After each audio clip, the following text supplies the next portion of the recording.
Assalamualaikum warahmatullahi wabarakatuh. Selamat datang kembali di Ruang BK, Ruang Bicara Kita, sebuah ruang bicara persembahan dari SMA Negeri 1 Cidahu, Kabupaten Kuningan untuk para pemirsa, sahabat Ruang BK dimanapun berada. Pada kesempatan kali ini, dalam suasana yang baru, sebenarnya bukan suasana yang baru, lebih tepatnya saya wajahnya baru, plus rambutnya juga baru, jadi mudah-mudahan memberikan semangat yang baru untuk sahabat Ruang BK dimanapun berada ya. Mudah-mudahan. Dan pada kesempatan kali ini kita sudah kedatangan tamu istimewa. Aduh, pokoknya setiap tamu yang muncul di sini selalu istimewa. Dari mana? Dari mana? Nanti kita akan coba berkenalan. Inilah dia dengan kakak-kakak dari Universitas Pendidikan Indonesia. Halo semuanya. Ya, sebutin aja sekalian perkenalan aja, Kak. Ayo lah. Nama saya Rama Rivaldi dari Program Studi Akuntansi Universitas Pendidikan Indonesia. Hai semuanya, saya Cindy Anugrah Pratiwi dari Program Studi Pendidikan Sendiri Universitas. Oke, berarti manggilnya apa ya? Akang, Teteh, AA, Apa aja sih Pak? Apa aja? Buat nyaman aja lah. Aduh, bahaya ya kalau nanti kalau nyaman takutnya malah berlanjut gitu. Aduh bahaya ya Pak. Bahaya. Oke, tolong istri saya mohon maaf. Oke, apa namanya? Akang Teteh aja lah, Akang Teteh, Akang Rama sama Teh Cindy. Apa Cindy sih bacanya? Cindy Pak, kan dari Kenapa C. bukan Cindy? Soalnya ini Indonesia, bukan Inggris. Oh, berarti harusnya pakainya Cindai dong, pakai Y Bapak belakangnya. kalau mau panggil Cindy juga Oh iya, mohon maaf. Oke, kita tidak lanjutkan lagi. Jadi Teh Cindy dan juga Akang Rama ya. Ini dari UPI Universitas Pendidikan Indonesia. Tadi semester berapa masing-masing kuliah? Cindy semester 5, kalau Rama semester 3. Semester 3 ya. Berarti masih baru dan hampir mau lulus nih. Waduh, ini ngomong-ngomong soal mau lulus dan yang masih baru. UPI nih identiknya kan dengan apa ya? Universitas Pendidikan tuh keguruan ya. Ya. Waduh, ini jadi sedikit mau ngobrol-ngobrol sedikit soal masa depan. Waduh, soal masa depan di keguruan soalnya. Akang Teteh, Kang Rama dan juga Teh Cindy terkait dengan ini ya, apa namanya? Pertama kali apa pengen masuk di UPI itu sebenarnya tujuannya apa? Pertama kali gitu. Ya, bolehlah gantian. Gimana kalau ladies first? Oh, ladies first. Oke, ladies first. Tujuan masuk UPI ya Pak? Pertama kali tuh, kenapa sih harus masuk UPI gitu? Nggak yang lain?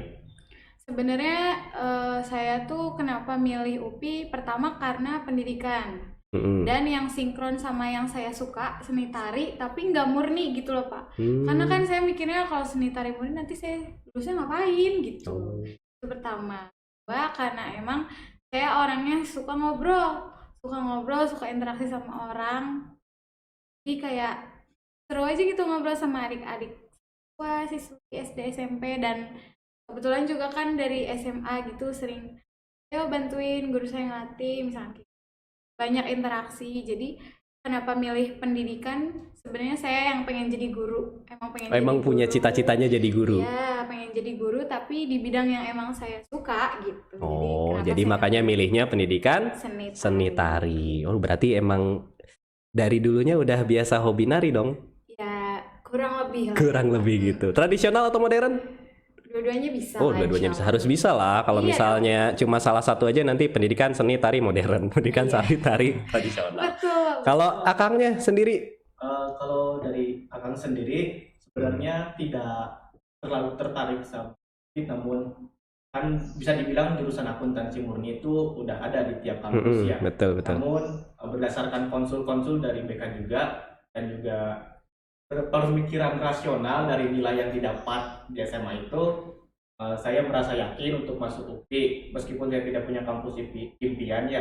Jadi secara logika nilai segini saya rasa mampu untuk masuk UPI dan bersaing untuk masuk UPI juga. Jadi saya memutuskan untuk masuk akuntansi murni di Universitas Pendidikan Indonesia. Kalau untuk kedepannya sendiri, meskipun saya masuk akuntansi, saya itu cita-citanya ingin membangun lapangan pekerjaan, bukan menjadi pegawai. Wira usaha nih ceritanya. Oke. Di bidang ekonomi maupun melatih anak muda dalam mengelola keuangannya. Ya, kan soalnya UPI itu apa sih? Apa namanya? Kesannya kan keguruan ya. Sementara kalau si akangnya kan di akuntansi murni ya. Jadi saya kira ya awalnya kan mungkin kalau lulus bakal jadi guru lagi gitu tuh. Ternyata bisa yang lain ya. Ya. Bisa, Pak. Jadi lulusan keguruan nggak melulu jadi guru. Iya dong. Kita ini Pak, bangun stigma baru. Stigma Biar, baru. biar kalau lulusan keguruan tuh sebenarnya bisa jadi apa aja. Oh iya betul sekali ya. Sebenarnya tergantung kitanya lagi ya kalau misalnya udah lulus nanti. Nah balik lagi nih. Karena UPI itu dari awalnya memang apa ya cenderungnya ke keguruan ya. Sekali lagi ke keguruan. Ini banyak entah wacana, entah itu rencana gitu tuh, bahwa banyak pekerjaan di masa depan itu yang mungkin akan mulai tergantikan nih. Contohnya ya tadi ya, ada akuntan nih bakal banyak yang katanya isunya itu digantikan sama AI ya. AI kalau keguruan mungkin nggak sih digantikan? Kayaknya sih. Nah, ya kita lihat aja nih dari yang kondisi sekarang kan banyak belajar online. Kan kelihatan gitu dari hasilnya mungkin ya lebih efektif pembelajaran secara langsung.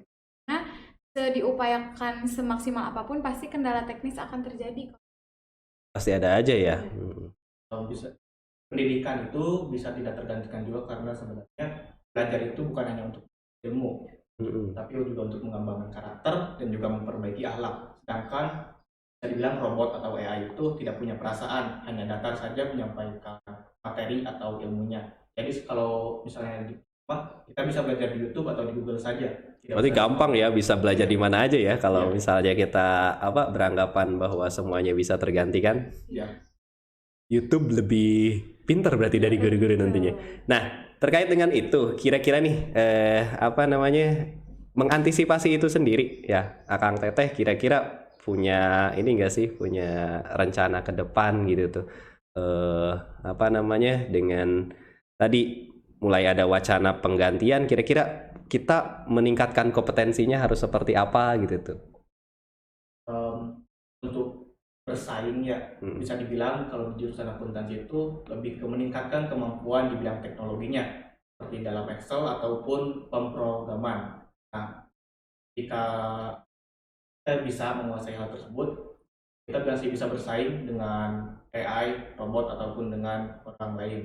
Jadi ya lebih ditingkatkan lagi dalam teknologinya maupun kepribadiannya tersendiri, supaya kita bisa memanfaatkan teknologi dengan baik dan ke arah positif, bukan untuk kejahatan. Berarti nggak ada kekhawatiran nih soal masa depan yang bisa dibilang sudah tidak lagi menguntungkan buat para guru gitu. Lulusan dari keguruan mulai kan kalau misalnya saya perhatikan ya kayaknya udah mulai sedikit ya yang minatnya masuk ke keguruan gitu tuh. Kira-kira itu berpengaruh nggak ke Akang Teteh nih yang di sini? Kalau saya sih enggak ya Pak, karena saya rasa kalaupun misalkan sekarang zaman teknologi semakin berkembang, kuncinya sih di kita. Kalau misalkan kitanya melek teknologi, kitanya ngikutin perkembangan waktu dan zaman, insya Allah dunia yang kita suka juga bakal ngikutin kita gitu. Kita yang penting niat dari kitanya dan ada kemauan gitu. Oh, yang kurang apa, yang perlu dibikin inovasi baru tuh apa, yang kira-kira narik minat masyarakat sekarang itu apa. Berarti emang harus ada inovasi ya dari kitanya sendiri. Nah, dari kita tahu ya misal nih dari keguruan dulu kan ke pendidikan itu cenderungnya untuk masa depan tuh masuknya ke guru, ke PNS atau yang sejenisnya lah. Sementara sekarang pemerintah itu contoh aja guru ya. Guru itu untuk jalur masuk PNS sudah mulai dibatasi, malah masuknya ke P3K ya sekarang. Nah, kira-kira nih Akang Teteh apakah setelah lulus nanti punya plan A, plan B, plan C setelah lulus nanti untuk menyikapi hal tersebut gitu? Untuk menyikapi hal tersebut, kalau dari saya sendiri sih, kebetulan kemarin saya sempat ngobrol sama salah satu guru di sebelah, katanya yang guru PPPK itu sebenarnya isunya ya Pak, cuma ngabisin guru honorer aja, nanti bakal balik lagi katanya. Itu baru isu yang saya dengar, cuman belum saya konfirmasi kepastiannya gimana. Tapi kalau misalkan itu berlanjut, iya betul, saya rasa saya punya plan, karena kan ngajar itu nggak harus di sekolah ya Pak. Ada lembaga pendidikan ini yang bisa jadikan media gitu buat sharing ilmu. Contohnya kayak kalau seni mungkin ada sanggar seni, dan kebetulan juga saya sekarang sambil belajar ngajar gitu di sanggar, juga buka sanggar seni, karena sebenarnya dari pendidikan tuh bisa banyak belajar hal-hal lain yang bukan cuma ngajar gitu, tapi juga bisa ngasih sedikit banyaknya ilmu ke orang lain. Oh, betul ya. Berarti emang kita tuh emang biasanya terfokusnya ke kalau lulusan keguruan jadi guru gitu ya. Padahal mah bisa jadi yang lain juga ya. Iya. Nah, gimana Kang? Kalau dari saya sendiri, dari akuntansi ya, karena bukan keguruan jadi masih banyak ya, Peluangnya. ya peluang kerjanya masih banyak, meskipun masih bisa menjadi guru juga. Kalau dari lulusan akuntansi juga kita bisa menjadi konsultan keuangan, jadi pemeriksa keuangan perusahaan lain dan juga membantu dalam pengambilan keputusan perusahaan lain. Oh, jadi apa ya istilahnya masa depannya itu bisa ditentukan sama kita sendiri ya. Jadi nggak melulu kalau lulusan keguruan harus jadi guru, harus ngajar di sekolah, bahkan bisa lintas ini ya, lintas keilmuan juga ya. Betul, Pak. Kalau misalnya apa namanya, misal kayak akuntansi itu bisa di perusahaan kan ya. Bisa. Waduh, luar biasa sekali.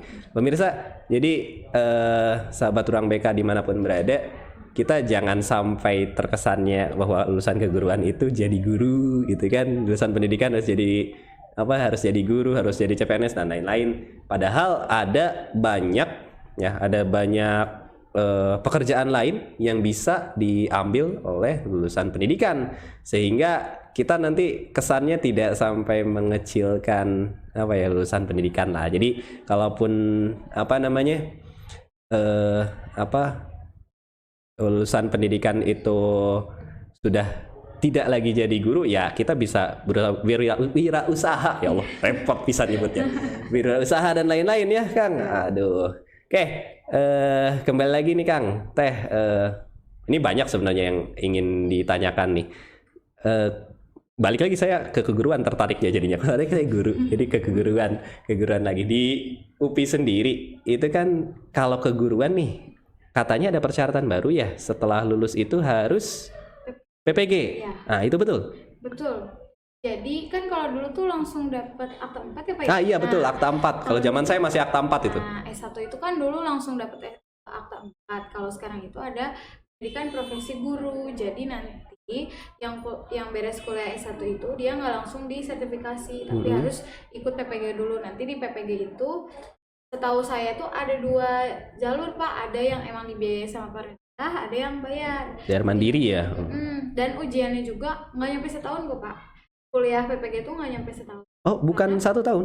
Cuma 6 bulan. Kemarin kebetulan ada saudara saya yang kuliah di sana cuma 6 bulan, tapi emang padat banget. Entah karena emang jangka waktunya cuma 6 bulan atau emang sebenarnya setahun, cuman kan kalau online mungkin pengaruh pandemi juga iya, mungkin ya. betul. Jadi kalau normalnya biasanya 1 tahun. Soalnya dengar sih emang harus 1 tahun ya. Nah itu ada saudara saya yang 6 bulan, terus ada juga yang teman kos dulu setahun gitu. Jadi mungkin kita lihat dari waktunya, terus juga kondisionalnya mungkin ya, gitu.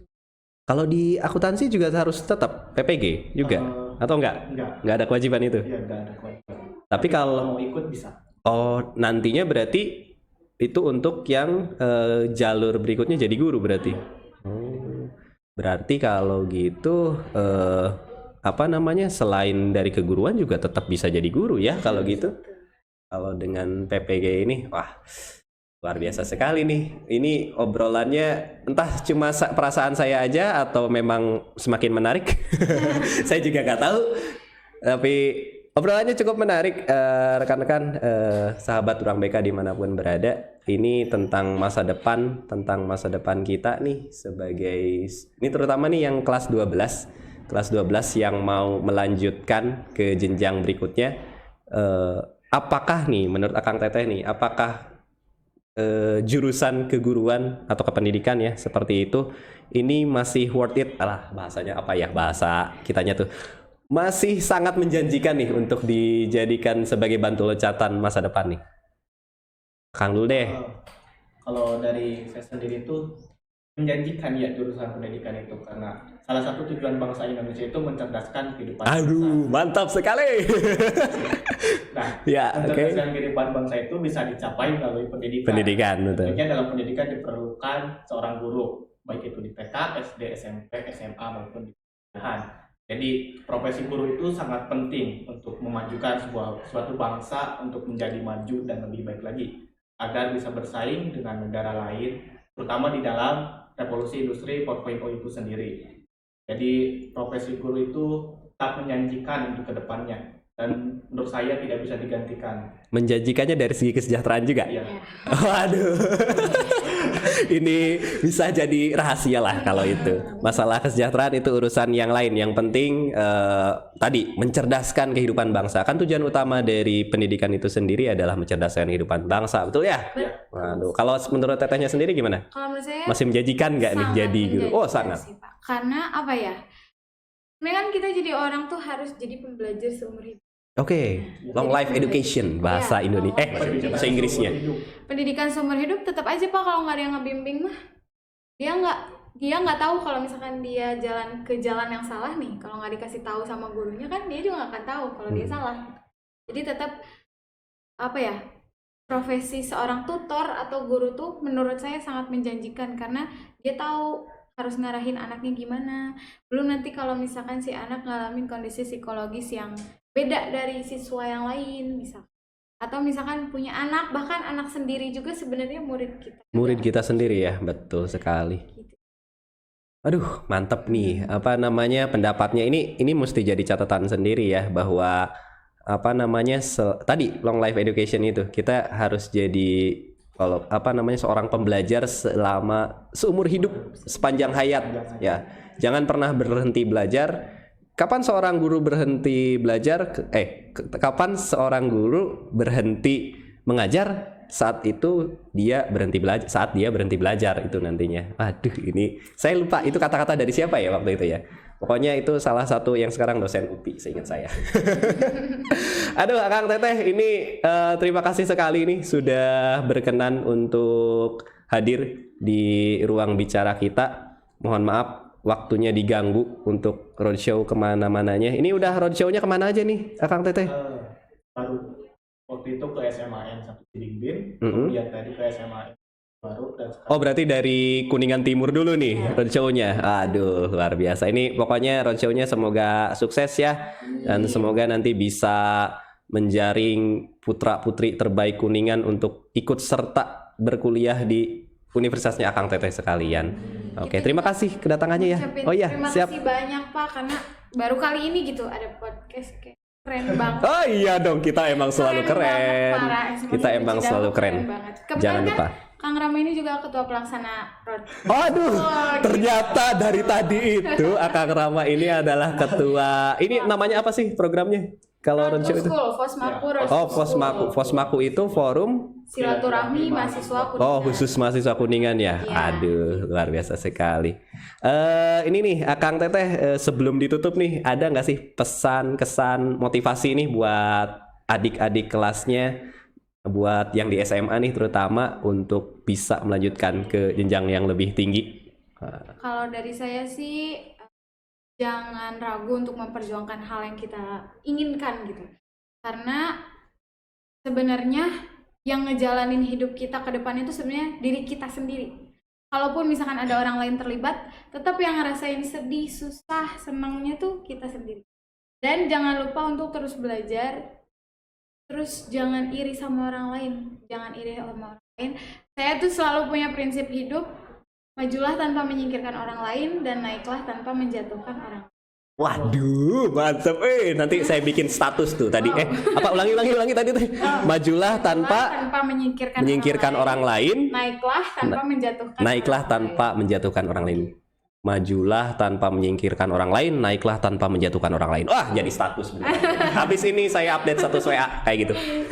Kalau dari Akangnya sendiri sebagai ketua Akang sendiri buat siswa-siswa khususnya di Kuningan dan juga SMA Negeri 1 Cidahu, jangan ragu untuk menuntut ilmu ke jenjang yang lebih tinggi, jangan takut. Kita semua memiliki hak yang sama, yaitu hak mengenyam pendidikan, baik itu di swasta, negeri, kita semua punya hak. Jadi jangan ragu dan jangan takut untuk bersaing dengan siswa lain dalam masuk ke perguruan tinggi yang diimpikannya masing-masing. Jadi kita semua punya rezekinya masing-masing, kita punya jalannya masing-masing. Jangan ragu, terus melangkah dan tetap semangat. Oke, saya pengen keprok tapi nanti bikin noise ini. Jadi intinya tepuk tangan yang luar biasa untuk dua tamu kita hari ini. Saya lupa tadi namanya siapa lagi. Jadi lupakan Akang Rama, ya Allah. Akang Rama dan Teteh Cindi. Bukan S ya, Cindi pakai C. Aduh. Terima kasih sekali lagi kedatangannya. Mudah-mudahan nanti bisa bersilaturahmi lagi ke sini. Ya, kalau bisa sih nanti statusnya sudah berubah, udah ada SPD-nya berarti ya? SPD apa SE? Aku sekarang tuh SAK. Aduh, SAK baru lagi, saya baru tahu. Tuh kan Teh Cindy juga baru tahu SAK. Ganti itu di bulan Oktober. Oh, aduh. Jadi SAK bukan SE lagi. Angkatan pertama nanti yang pakai SAK nih. Oh enggak? Ada. Oh, udah ada. Oke lah kalau gitu nanti kita doakan. Kita doakan yang terbaik untuk Akang Teteh semua. Nanti semoga acara sekali lagi semoga acara roadshow-nya lancar ya. Amin. Kita akan bertemu lagi nih nanti di lain kesempatan lah, semoga insya Allah ya, semoga Akang Teteh ya. Oke, itu saja sahabat Ruang BK sekalian dimanapun Anda berada, kita cukupkan untuk obrolan kita hari ini. Terima kasih dan jangan lupa untuk tonton video ini, ya iyalah pasti tonton video ini, like, comment, share, subscribe, nyalakan lonceng notifikasinya. Oke, itu saja, terima kasih. Wassalamualaikum warahmatullahi wabarakatuh. Waalaikumsalam warahmatullahi Wabarakatuh. Saya tadi nggak bagus,